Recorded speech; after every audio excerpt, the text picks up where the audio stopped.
Boom. Live for week one. He is LVC, Las Vegas Cris. I'm Adam Chernoff. It's my first time hosting, so we're going to ease into this, but very excited to be with you every single Thursday throughout the course of the NFL season, where we're going to do our best to project the top 5 consensus before it comes out on Saturday, talk all things Circa Millions, Circa Survivor, and football betting contests, both local and in Las Vegas. LVC, you ready for the football season? I'm ready. Bring it on. Let's roll. So this will be a quick episode. We like to keep things short and brief and give everybody listening all the information that they need to know very quickly so they can get on with their day and hopefully become a little bit smarter as they go. So I'll just set the format here. We are not here to give picks for the contest, but rather talk about the consensus picks. And we're going to try to come together every Thursday morning, make our top 5 consensus picks, what we think they're going to be collectively. So that'll cost for some back and forth and some fun arguments potentially. But we're going to set our top 5 and see how we do through the course of the season. Then we're each going to pick which one we think the top most picked will be, which will be a fun back and forth. And then we're going to also select the top rated survivor. So just focusing on the millions here, we're going to be picking 90 games this season for consensus picks. What do you think a good number for us to hit would be? Oh, that's really tough because we're disadvantaged, number one, doing it on a Thursday right out of the gate. Week one, as far as I'm concerned, there's a shocking line on the Circa list. So that changes. You got to change your thought on the fly. But I'm hoping we're definitely over 60% somehow. We'll have 60%. I hope I am. Well, we're doing this collectively, so that's okay. I was shooting for like the 52, 55 range, but if we're going 60 plus, again, it's not correlated to the results of the game, but we're setting the toast top 5, and we've got Brady as the producer. Segment name at the bottom. The name of the segment is to pick the consensus games for week one. So we're shooting for 60% on the year. That's optimistic, but let's start with the biggest one that you think stands out. You mentioned that there was a line for the Circa Millions that stood out to you. We've got the numbers at the bottom. Which one immediately stood out to you as being off from the rest of the market? The Jacksonville 3.5, right? There it is. Jags laying 3.5 in the millions. Yeah, that's a really surprising line, and would have to be an immediate consideration for me to be in the top 5.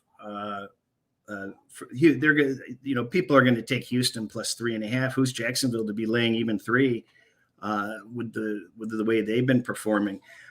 So I just think people are going to say that game's a coin flip, and that extra half point's going to be looking good for them.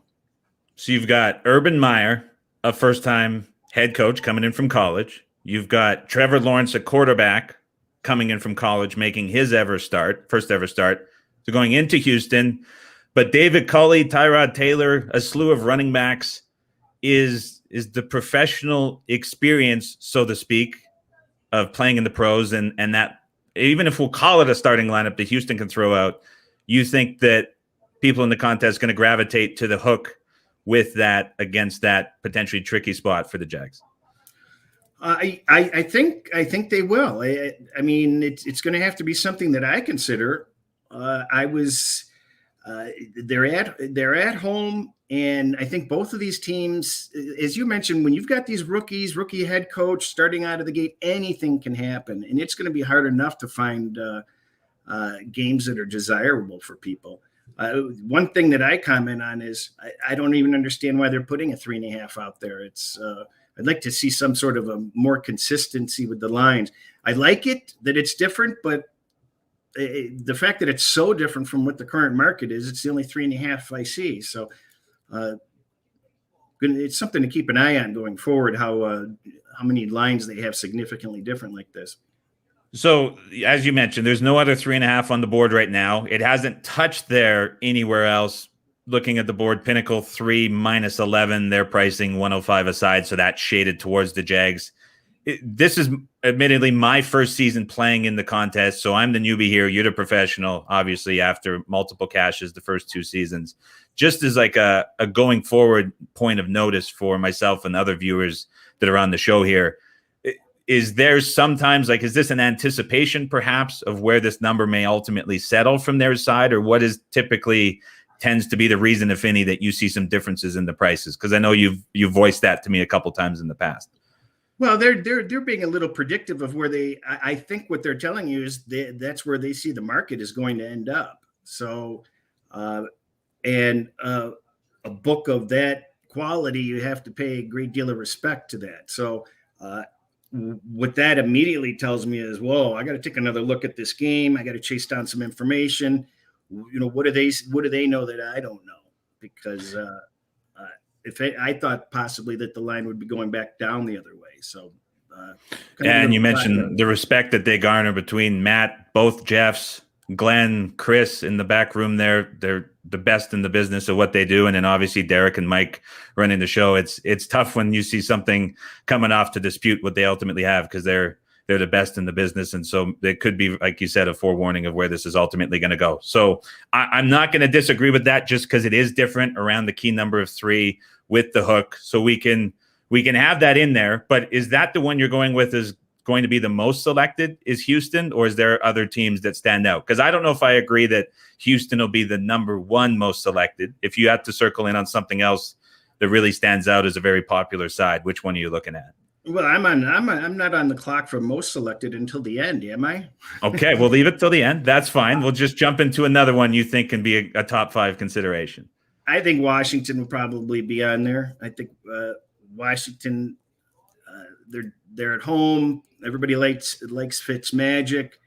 They think about that awesome defense they had last year, and now they're going to have an offense. I think that's going to be hard for people to pass up in the contest. Okay, that's on the fringe for me, because I think, as we see every season, there's always a ton of love for the Chargers, but we'll circle back to that one. Can I throw San Francisco at 7.5 to you on the front, that there's going to be a slew of folks looking to fade Dan Campbell, Anthony Lynn, Jared Goff, and the Lions against that 49ers defense, the depth of the pass rush? And it's been constantly all season, all off season, how we've heard that the 49ers are going to be a fantastic team. I certainly think they will be, but that 7.5, like, I tend to believe that number could creep up a little bit higher yet. I don't know if we've seen the peak there. Are the 49ers at 7.5 one that you think might ultimately find the top 5, or is 7.5 on the road too big for too many people to consider? Well, I'd be shocked if that found the top 5. Simply, people don't want to be. The average person doesn't want to lay more than a touchdown in a contest. They may sprinkle a little bit of cash on it, but a contest pick is too important to them. And when you have so many lower spreads to choose from, I think people are going to gravitate. It's another reason why I like that Washington. There's no points there. So people like something, games that are on solid lines, or that are just easier to swallow, so to speak, less variance. So let me give you an easy one to swallow then. Seahawks 2.5 on the road with Russell Wilson. At the Colts, Carson Wentz on and off the COVID list. Offensive line for Indy, banged up, missing a few key starters. What do you make of that short road favorite that people tend to gravitate towards so often each week in the NFL? Oh, well, you just mentioned 2.5, didn't you? Did I hear you right? Yes, I did. And so contest is at the 3. It's 3. So is that enough to deter people away with that hook added in? I think that's going to cause some problems toward the Seattle side. I think you'd see a lot more people on Seattle if it was 2.5. So that's going to lower the amount of people that are going to play that. But it's possible on there. But I still have that it's a possible. Okay, so we're dialed in on Houston. I think we can come to agreement on Washington. So that's 2. What else are you looking at as we start to round out the top 5 as the 3rd most picked potentially? I think the Giants stand out just simply because Denver was not respected last year. And, a lot of people are not believers in Denver. And, how many people are going to believe that Denver is going to win out of the gate on the road and by more than a field goal? I think it's capped out at that level. And I think a lot of people will sit there and say, well, I think I'll get the worst case scenario is a push. And I just think that's a game that a lot of people will be considering. The Giants +3. Okay, so I'll be in agreement with you there. Definitely on that side. So we're looking at the Giants, widely selected as the 3. We've got Washington -1. And then we've got Houston at 3.5 because of the hook that stands out. The Arizona-Tennessee game, very interesting. A lot of people love the Titans in the offseason coming into this year. There's, I would say, general uncertainty about the Cardinals. Most people have them as an average team. A lot of ratings sort of sporadic between sort of that 13 to 18 range for where they have them. But the Titans, for most folks, a consensus top 10, laying the 3 at home. Is that one I can convince you to get into the top 5 as well? Oh, you know what? It's at the gate presenting its passport to get across the border. How about that? It's right there. At the gate, ready to go across the border. Okay. Yeah, but it's going through customs, and it might get refused. Okay, so then I think I have a feeling of where you're going, but one you're going to put a little bit higher than that one as we sort of get to the fringe here. Oh, I don't think anybody believes in the Bengals, especially with the injuries. They're missing their best quarterback. They're missing another quarterback also, but that doesn't even matter. I don't think people generally pay attention to that. I think too many people are high on Minnesota and think that, hey, worst case scenario, they'll win by a field goal. Or worst case, I'll get a push. I think most people think Minnesota should be able to take care of business. Think about this. Trey Waynes is injured, their highest paid cornerback, and you're getting Adam Thielen or Justin Jefferson. So you take Waynes out of the equation, which means Eli Apple is going to have to start a cornerback and match up one of those two, we'll call them top 10 receivers in the NFL. Eli Apple last season was cut from the secondary for the Raiders because he was out of shape. If you're too out of shape to play for the Raiders secondary, and now you're starting week 1 in a new organization against 2 of the elite receivers in the NFL, and that's your best case scenario for a matchup for that secondary, I'm right there with you that's a pretty appealing bet for a lot of people who are going to see that angle, see the Vikings, and really gravitate towards that. So I'll sit with that on number 4. I'm a little bit surprised that you weren't more ambitious perhaps about the Titans and how much they were going to be selected. So if we've got to go one more to round out this top 5, where are you going to try convince me that we have a spot here? I think the Falcons may be considered a popular choice. Interesting. I don't think anybody believes in the Eagles, and I think that Atlanta is going to look tasty to people because there's no half point there. And I think more people are realizing that the wheels can come off the bus with Tennessee than we realize. I think everybody realizes that Arizona's a hell of a lot more feisty and a lot higher expectations than the Eagles have. And I think a lot of people think the Eagles bounced into a window and have already fallen on the patio floor. So I kind of lean toward Falcons being more popular than Tennessee.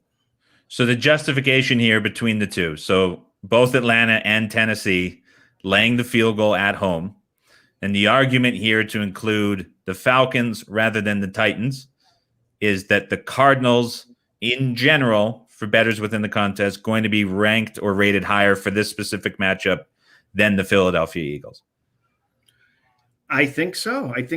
I really do. I think it'll be a popular choice. I can buy that. Now, going back to the Chargers-Washington then. No, you were adamant about Washington -1 and that defense and the prospect of the football team and how many people like them. Are we certain that then the Titans difference versus the Cardinals is less than the difference between Washington and the Chargers? Spread's different. Obviously, we're going from 3 to -1, so we're basically saying Chargers and Washington pretty well equal. But is the difference between Tennessee and Arizona shorter than that? You know what? I I just think that one makes it so easy and inviting. Just win the freaking game at home. That little variable is going to put it over the top for a lot of people, if that makes sense. I can get behind it. I think there was so much love for Washington early in the offseason. And I think the back and forth with Rivera and some of that sort of tended to take it a little bit out of the spotlight and in a different direction. But there was so much excitement initially for Fitzpatrick and what he can bring to that team. And everybody loves the defense. And so I'm there with you. And from the Chargers' perspective, they get positive excitement around them every single offseason coming into the year. But I think that the expectations now are so high for them that I can see what you're getting at here and how they've consistently sort of failed to meet those. And there might be a little bit of souring taste, so to speak. And so if we're going to recap this top five before we confirm anything, Houston at 3.5. And that's largely because of the difference in what we're kind of viewing as a coin flip game. But Houston going to get a lot of selections. Washington at -1 versus the Chargers. Then we're going to go Atlanta -3 against the Eagles. And then we're going to go with the New York Giants +3 against the Denver Broncos. And there's one more I'm missing, and you're going to have to help me out here. It's the first time host of the show. But we had one more that was sitting out there, the Minnesota Vikings -3. Yep. So those are the top five, all small point spreads, a lot of favorable offenses opposing defenses that are weak, with the exception of Washington. A lot of folks backing that defense. Are we good to round out that top five? Yeah, I think so. I think the ones that had the doors slammed in their face on this, obviously are Tennessee and probably Miami might have been there. And that Seattle that you mentioned is going to be close, I think. And there's my last ditch effort here to get you on Tennessee to take out one of those. Not going to happen. That's okay. No, we'll leave it for next week. We're trusting LVC and the expert here within the contest. I'm going to side with it. Again, it's a group effort for the season. So we're going to try to see out of the 90 games this season, how many times we can be right picking what will be on Saturday, the top 5 consensus games for the Circa Millions. We'll lock in those 5. We'll go with it for week number 1. And then to wrap things up, you have to go with your most selected. I'm assuming it's one of the 5. Is that right? No, I'm going to go with the opposite. No, I'm joking. It has to be, or else the show's invalid. I know. Oh, boy. Well, you pick first. Should we have a friendly head-to-head wager for the course of the season on who finishes higher here with the most picked? Well, the problem is you're talking about a Thursday, and everything's going to be just so much different. There's going to be COVID news, injury news, all weather news that's going to pop up. It's going to be really hard to do well in the final results, so to speak. So I think we keep it friendly and make our best effort. As far as it's a matter of pride for me to win. So I definitely don't want to be. Winner gets steakhouse of choice dinner in Las Vegas. I always default to Golden Steer. You can pick your favorite, loser buys. So whoever gets the most right at the top picked head to head buys the dinner in Las Vegas at steakhouse of the other person's choice. Okay. Jesus. I got to start collecting my bottles. All right. You good for that? Yeah. And then we alternate week to week who goes first. Okay. So we deferred to you in the top 5 consensus. I'll go first in most picked. And I'm going to disagree with you. I think Tennessee is going to be most picked. So I'm going outside of our top 5. I think people are going to love the Titans, and I'll let you take your top 5 as well.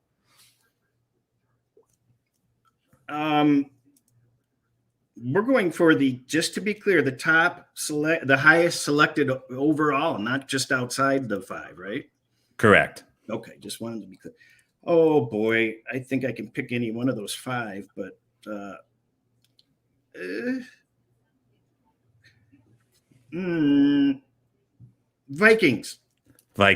Vikings -3. Okay. So we're both going with 3-point favorites. Yours is on the road. Mine is at home. And if neither of them are the top picked, we'll go with whichever one has the more times selected within the pool because we get the numbers for that. To wrap things up here on the show, obviously with Circa Millions comes Circa Survivor. We'll keep that very simple. If you have to go with the most selected Survivor pick, we're not going to do the consensus, but just which Survivor pick do you think is going to ultimately lead the way? We know how important it is in Survivor pools to know where other people are going, and you always want to avoid that. Don't want to give too much away because we're both playing, but if you have to say which game is going to be the most selected, which one are you picking for the Survivor, where there's no point spread or anything involved? Well, this is going to be an isolated week because people are free rolling their entries potentially. You could have, several hundred people just freeloading Tampa Bay or Dallas tonight with a portion of their available entries with the intent of just reloading with their available and unused entries tomorrow if their pick loses. So that kind of comes into play a little bit where it wouldn't normally come into play. There's nothing underhanded about that. You're allowed 6 entries. And if you want to put in 3 tonight and put them on Tampa Bay and Tampa Bay loses, well, you can get back in because you had those 3 available. So I saw people thinking that there's something wrong with that. And there's nothing wrong with that. I think probably my guess is going to be San Francisco or the Rams, one of those two. Which one do you think? I think that there's going to be a willingness to fade either the Lions or the Texans in a lot of weeks during the Survivor for people taking the survive and advance mentality. Realistically, neither of those two teams are going to win a ton of games this season. The ceiling for both, maybe 3 to 4 wins if you're being optimistic. Like they have the lowest win totals for a reason. And so considering that the Rams at home against the Bears, and kind of like we talked about with the other situation, San Francisco, Detroit, where's the biggest difference? Obviously 7.5 on the road versus 7.5 at home kind of tells you where that is. But I just think people are going to gravitate towards fading the Lions. And so I'm with you there on San Francisco for sure being most selected. Yeah, and it's kind of surprising to come to that conclusion on that, but there's going to be plenty of times for the Rams to be picked and plenty of times for Tampa Bay to be picked. But this is a good spot to go against the Lions, new coach. Yeah, it's a brutal spot for him, especially against that pass rush. And Jared Goff, for the first time, won't have Sean McVay in his ear since 2016. Went 0-7 in those first few games without him to start off his career. Got McVay, obviously got to a Super Bowl, looked like a very different QB. The help that he was given from McVay at the line of scrimmage, play after play, was enormous. And so that won't be lost among bettors either. Producer Brady says we have a question that came through in the chat. Always encourage questions. It's going to pop it up on the screen. Do you treat primetime games any different when making contest picks? That comes from Stanley Snipe. With me being a first-time contest player this year, I'll defer that to the professional LVC. What do you think? Well, the better way is, how do you plan on? Do you have a plan that you're going to treat them any differently? I don't. I'm just looking at it on a week-by-week basis, and a lot of what I'm doing is similar to this show, trying to understand or estimate where people are going to go and formulate a plan off of that. A very wise man who plays a lot of contests says, you go in these to win. And so that's definitely the mentality I'm taking. And so, no, there's no difference for me. Nothing stands out for you, I'm guessing, either.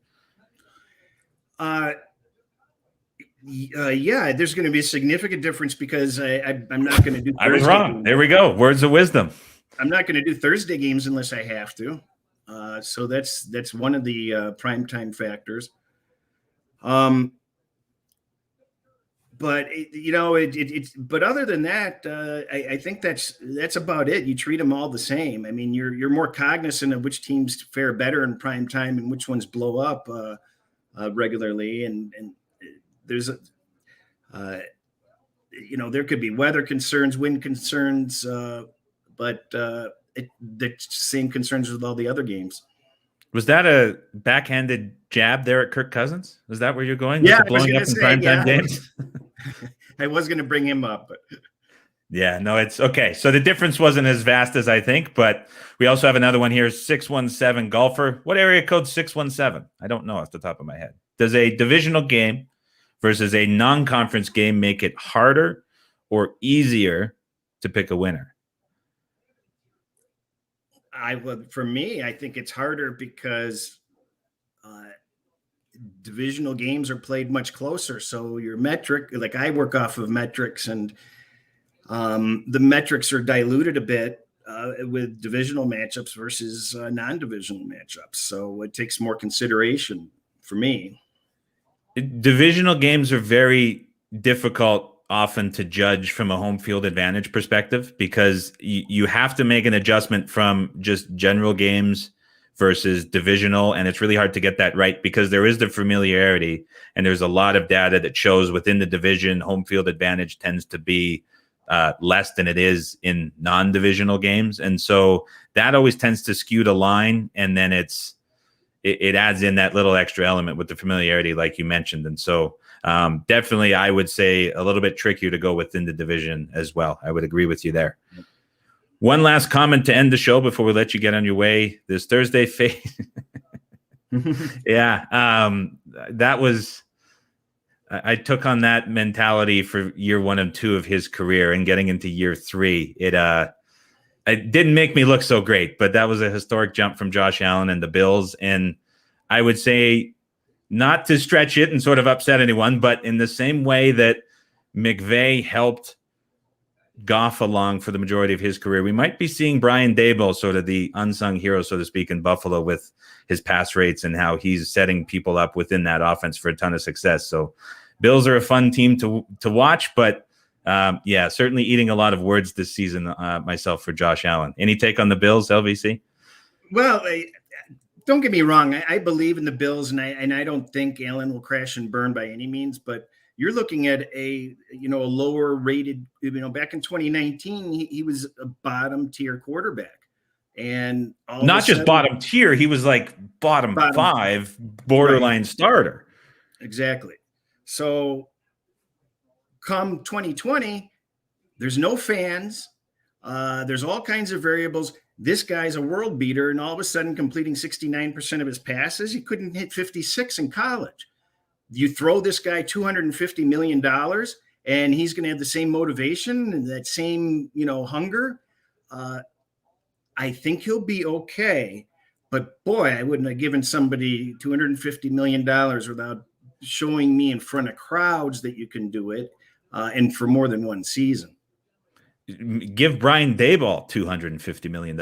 That's who deserves it for what he put on. And to add to that, Allen specifically, his deep downfield passing metrics, 15 yards or more, went from unable to hit anybody to just among the best in the league last year. And so that's another thing that's very hard to sustain year for year. But as we're approaching the 30-minute mark here, it could turn into a Josh Allen and Buffalo Bills show on a weekly basis, but we'll keep it to picking the consensus numbers each and every week for the Circa Millions and the Survivor, and hopefully give you some insight to your home games as well, playing local contests wherever you might be getting your money in. LVC, I'd say that was a successful week 1. Same time next Thursday, 10 a.m. Pacific, 1 p.m. Eastern. Can we see you back here? Sounds good. Look forward. Awesome. We'll see how those top 5 do. And thank you, everybody, for tuning in. We'll talk to you next Thursday.